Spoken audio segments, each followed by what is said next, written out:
I'm your host, Carolyn Solo, LCSW, EMDR therapist, and mom of 3 daughters. Thank you for joining me. Hey, everyone, and welcome to episode 53 of the Future Template Parent Podcast. I am your host, Dr. Carolyn Solo, LCSW, PhD, EMDR therapist, and perhaps most importantly, mom of 3 daughters. Thank you for joining me.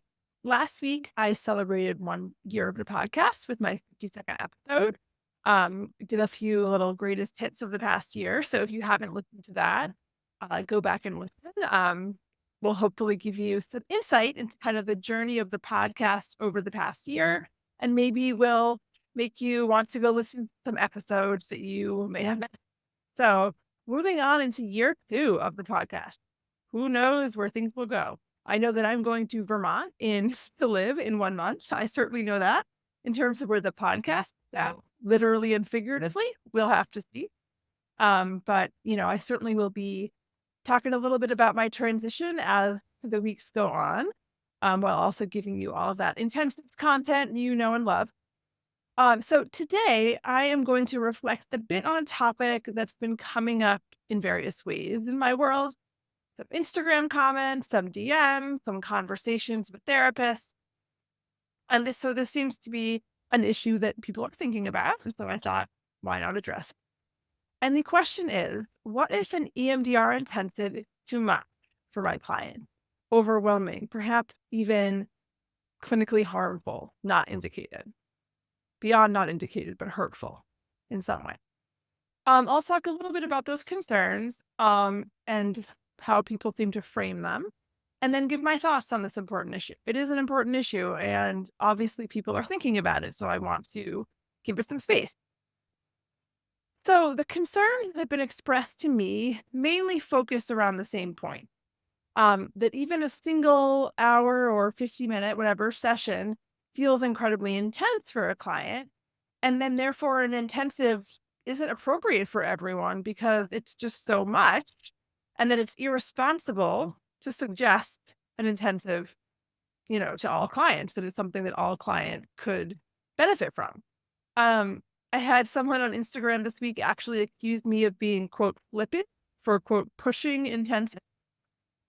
Again, I think I know I talked to you guys recently about Instagram and being called out online, and, this person doesn't have any idea about me really. And so I don't think anyone else in my world for a while would accuse me of pushing intent. But, you know, a real concern for this person, for whatever their perspective is, wherever they're coming from. Maybe they had a bad experience. Who knows, right? But certainly it was something that felt important enough to this person to put it out there. And so that idea about, like, what if it's harmful? What if it's clinically harmful? I'm hearing that more coming from potential client, and most of the time it hasn't been someone who had an intensive. It's usually someone saying something like, EMDR is really hard. Why would I want to do that for that long? And isn't it dangerous to suggest that? I don't think anyone has actually done an intensive and said, like, it really screwed me up. It says a lot about how practicing EMDR is something that we have to take extremely seriously, which I know we all do. I hear that mostly coming from, and it's not EMDR therapists. Therapists I've heard from are mostly interested in the idea of intensives, like intrigued by it, but express concern about maybe their clients won't be able to tolerate it. Kind of reiterating maybe some of what these non-therapists have been saying, but with a sense of, like, I want to do this, but what if it's too much for clients? And like I said, anyone who's on the Instagram or on any social media platform regularly knows that, and whether you're personally on it or professionally, like, it's totally lacking in nuance, especially something like Instagram, where at most you can post like a 90-second reel, right? I mean, I think you can post longer, but most people don't watch the longer ones, right? So reels are intended to be like short, catchy, hook people in, get them interested. And, often a way to do this, kind of like a hot take, something that's controversial, where you're not fleshing out the details. You're just sort of saying something to catch somebody's eye. Um, but you don't have the space to kind of talk at length about all the, like, gray areas that this point you're making could contain, right? And so when something hits a nerve for a certain person, like rubs them the wrong way, they get reactive, right? And as we all know from social media, there's no accountability. So, it's easy to say something can feel impactful to the person receiving it, but the person who said it probably just moves on with their day. Um, and it's their stuff being activated in response to what you said. It's not that you're quote wrong or that you shouldn't have said what you did. It's their stuff that's being stirred up. And then, for every one person who says that, there's many, many people who find the message, positively impactful. But, if you want to hear more of my thoughts on more generally on being called out online, how to handle it, episode 40 of the podcast talks about this in detail because it happened to me again not that long ago. But anyway, when these comments come in, who knows where they're coming from for the person, and you're not obligated to justify yourself over and over again. Someone who has no intention of agreeing. Um, you can respond if you choose, but you don't have to get into a back and forth. Like I responded to the person who said the thing about whatever I said being flippant. I responded very respectfully. I got another kind of angry response back, and I was like, "Yeah, I'm dead. I'm not gonna engage with this person anymore." I didn't block them, although you certainly can. I just kind of left it. But like, you only can block someone if it's like aggravating you, stressing you out too much, like keeping you up at night. Like, no, just get rid of that. That's your world. You get to decide who enters into the world. But anyway, episode 40 for more about that. But this question is important because it's coming up over and over again, whether people are posing it in like a respectful, reflective way or in a more reactive way. Like what do I think about when this question is posed to me? Like I take it seriously. And if it's a therapist or a client who's truly asking from a desire to know more, here are some things that I like to say and consider. There is no one size fits all intensive, right? All an intensive means to me is doing more than 50 minutes once a week, like a traditional therapy format, doing something outside of that where you're working for longer chunks of time. That's what an intensive is, right? The wonderful thing about intensives is that they are like endlessly flexible, right? What isn't flexible is meeting once a week for 50 minutes enough. So because it's not flexible, it's not going to meet everyone's need. And it may meet some clients' needs, and that's fine. And I'm not ever going to force anyone into an intensive, right? Or try really hard to talk them into it. A no is a no, and of course, we all respect a no. I share the option with anyone I think could benefit, and at this point in my practice, I don't do anything but intensive. Like, if they don't want to do it, and the answers to the questions that they ask, the answers I provide don't make the case for them, okay, fine. It's like, there's plenty of other people who have said yes. I don't need to be pushing for yeses from people who don't want to do it for whatever reason, and I respect that. My general structure that I do use that I've talked about a lot is like 15 hours, 3 days of 5 hours spread out over a couple of weeks. But there are times when I'll do 4 hours once a month with an ongoing client, 2 hours every other week, whatever. Longer sessions get more done. That can look like whatever is most clinically appropriate for the.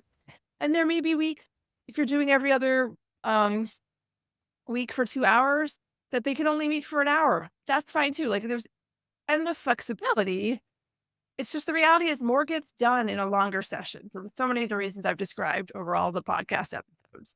And so offering that option means you're working intensively. It might not mean that you have a really boundaried model where you only work with someone for a short amount of time. You might decide that's not what you need to do working intensively. Maybe you like to do like I said, once, what did I say? Once a month for, sorry, I just saw something out of the corner of my eye in the driveway and it distracted me. 4 hours a month. I'm like, that's fine. That's still contained. It's up to you. But like at this point for me, I don't want to have ongoing clients. Just doesn't work well for the place I'm at in my life, but that doesn't mean it's true for everyone. So second thing, it's important to vet any client for an intensive. On my website, I'm very clear that I only take intensives at this point.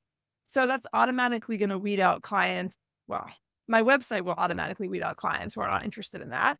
But if someone just gets my phone number, or doesn't go through my website when they first contact me, they might not know that, right? So I'm very clear in my initial 30-minute consult call. And I say that very clearly if they, for some reason, they came to me and didn't know that. And of course, immediately I'm happy to refer out to hourly EMDR therapists if that's what they want. Like I have that roster of people to refer to. I do always explain what an intensive is in case they're interested. They might not know about it. And often though, what I get is that most people come to me requesting an intensive. So it's less of an issue for me. But like I am not forcing this as the end all be all model on everyone, nor should any of us be doing that.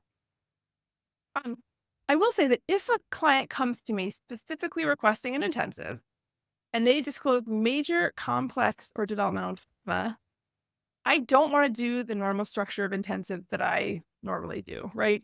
I do feel comfortable working intensively with this person, as I've described, whether 4 hours a month, 2 hours every other month, every other week. Like I have plenty of people I do that with. I have a lot of experience with CPTSD and with dissociative disorders, so I'm fine working with that population. Um, but I don't think that if you're talking about major developmental trauma, that that's ideal for a short-term relationship, right? Unless they have a primary therapist, right? If they have a weekly therapist who they're seeing and they have decided like, okay, go to this intensive therapist to work on this thing, great, right? But I need to be in touch with that weekly therapist. I'm going to be collaborating with them to make sure that the client is managing the additional stress of the intensive well. And so that just provides some extra safety. Um, and I probably want to talk to that primary therapist first before agreeing to an intensive with this client, just to get a sense of what could the potential like pitfalls be. Um, and the other thing, of course, is you don't always catch complex trauma right away, right? You might not catch it in the 30-minute initial consult or the 90-minute intake session, which actually that was an episode, I think episode 42. I talked about how I structure that 90-minute intake session. And part of it is make sure that I'm, vetting clients appropriately. And excuse me. And if it doesn't come up there, it may come up when the client starts working on the work prior to the first full intensive day. Um, Episode 18, full description of the workbook if you want to read about that. Or sorry, listen. And of course, it may come up during processing if it hasn't come up anywhere else. And then you pause, take stock, you assess, you consult with the client and with other therapists. You can always stop the intensive, right? This is so far from an all or nothing situation. And, as long as you're really doing a good job of attuning and checking in with the person, that's going to minimize the potential harm. And we're not forcing this on anyone. I feel like sometimes there's a sense of like, oh, you think this is the only way. Well, I think it's the way that I prefer to work, but it doesn't mean that other methods don't work well. Like, I'm not saying that. I'm just saying this is how I prefer to work. So I want to work with clients who are interested in well, right?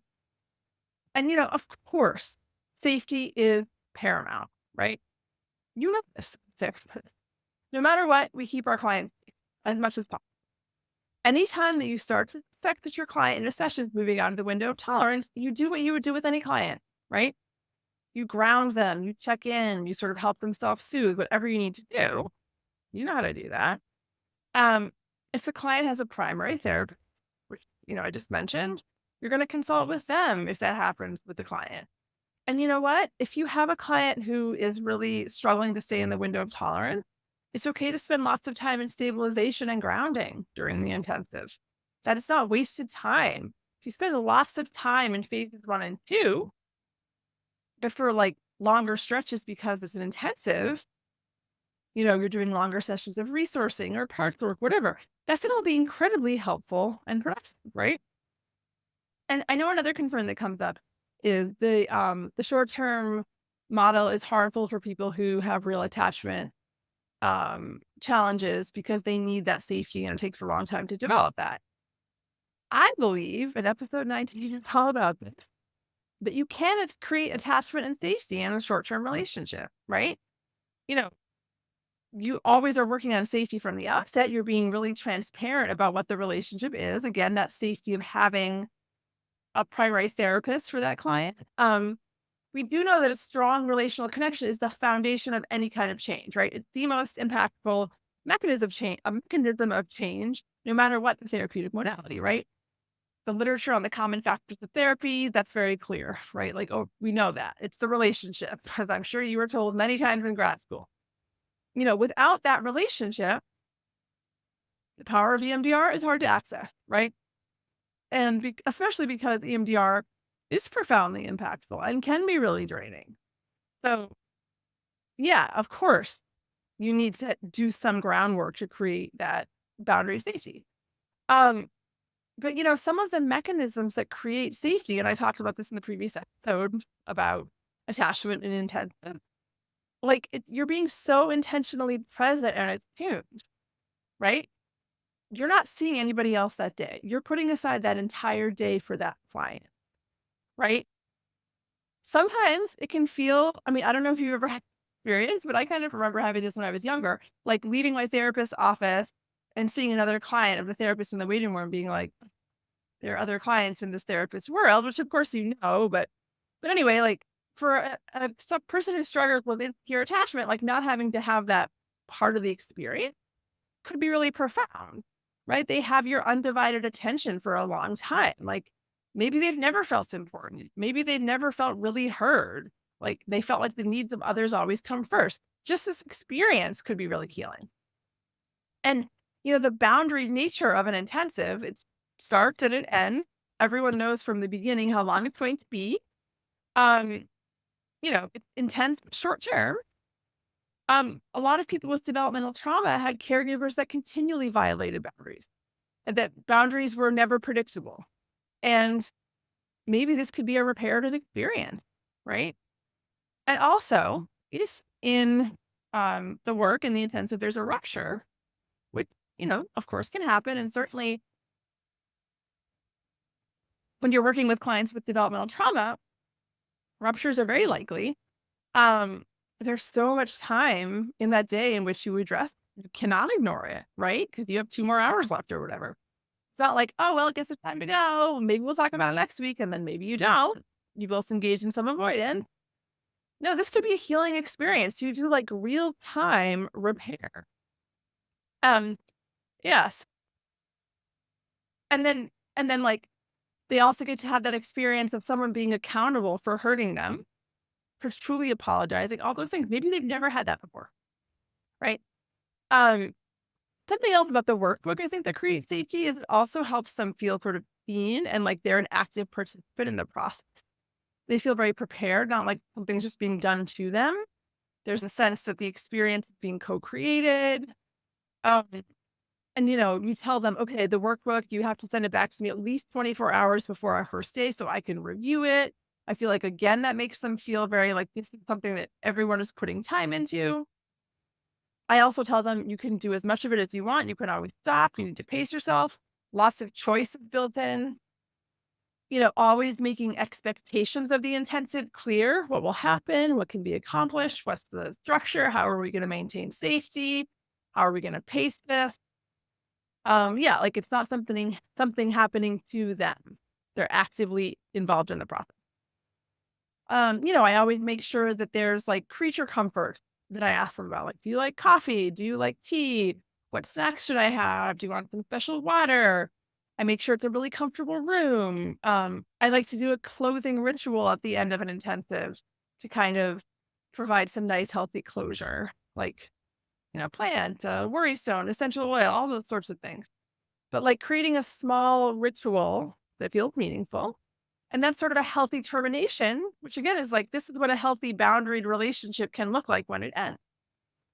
Um, I also try to connect with other providers, like if they have a psychiatrist, if they're have a, if they're pregnant, for example, and that's somehow, I mean, I always try to connect with the OBGYN just to be like, I care about making sure that your health is a priority.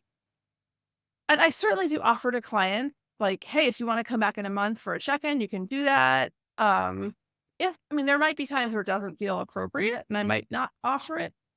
I'm trying to think if I've ever done that. Uh, Once when I just didn't have the capacity and knew I didn't. But I did say, like, in 6 months, I might have more space or something. But, like, you can choose, like, if you don't wanna do that, you don't have to do that. Um, and that might not even be helpful for some people, like, it might be helpful to be like, "And this is the end of this relationship, it was beautiful, and now we're both moving on." Maybe that's the kind of boundary termination that's healthiest. Um, but I think it's important to acknowledge the time spent together, the attunement, the great work. I always do check in with them after 4 weeks and just say, by email, like, "How are you doing? Wanted to check in, let me know if anything comes up."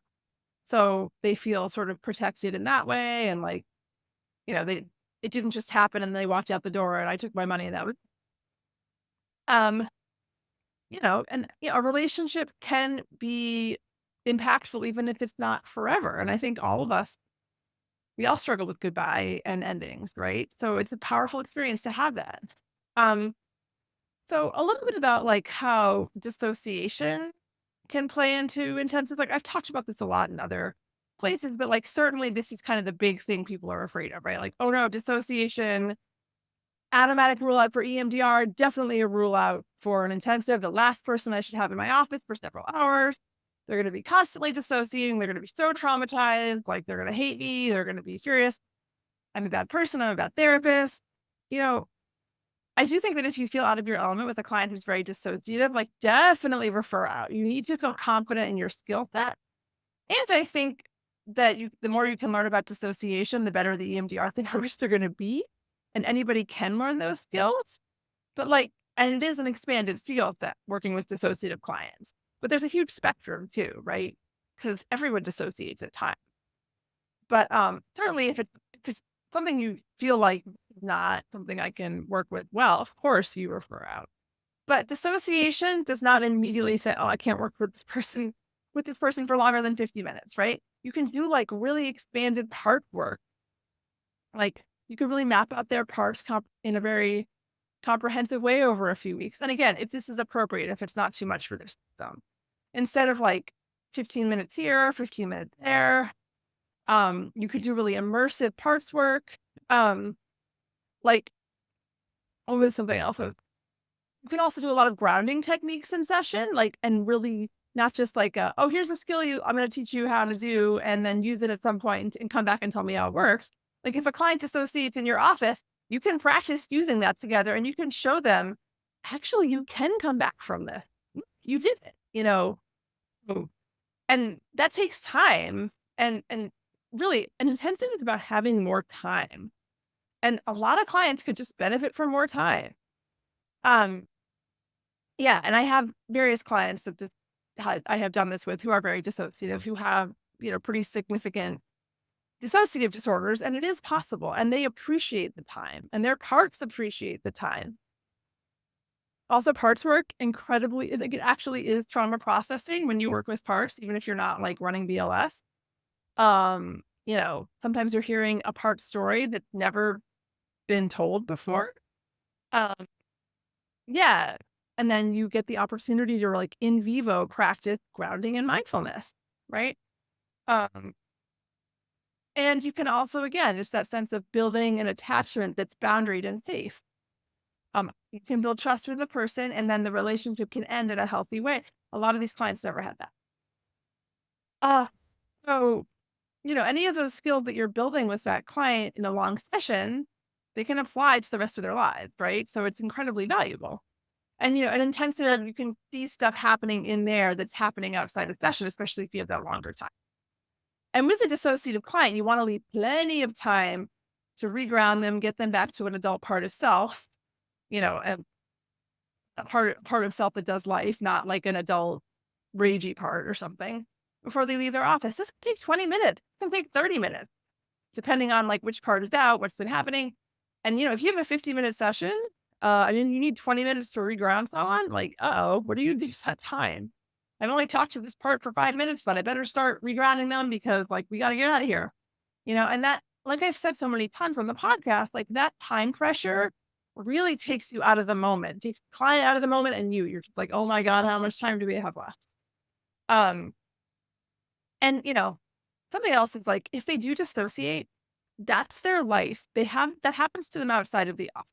The difference is you're going to show them how to survive it and how to be held care when that happens. So that's also really valuable. But of course, this is outside of your skill set and comfort zone. You don't have to do this. I'm just saying, like, there is an argument to be made that this can be a productive way to work with a client, even a client who, has some pretty severe symptomology, right? Has a pretty severe trauma history if you do it appropriately and carefully. Little spiel from me on what if an intensive is too much for a client, right? And are we being responsible when we offer intensives to clients? I hope I've given you a little bit of food for thought on this issue that's really important. And certainly a lot of people are feeling it's important because I've been hearing about it a lot. Um, so I would love to hear your thoughts if you have any. You can reach out to me on Instagram for my not so nuanced response, at Future Template Parent. You can also check out my website, www.futuretemplateparent.com. All of the things I'm talking about on the podcast and any episode are things that would be part of our work together in any capacity.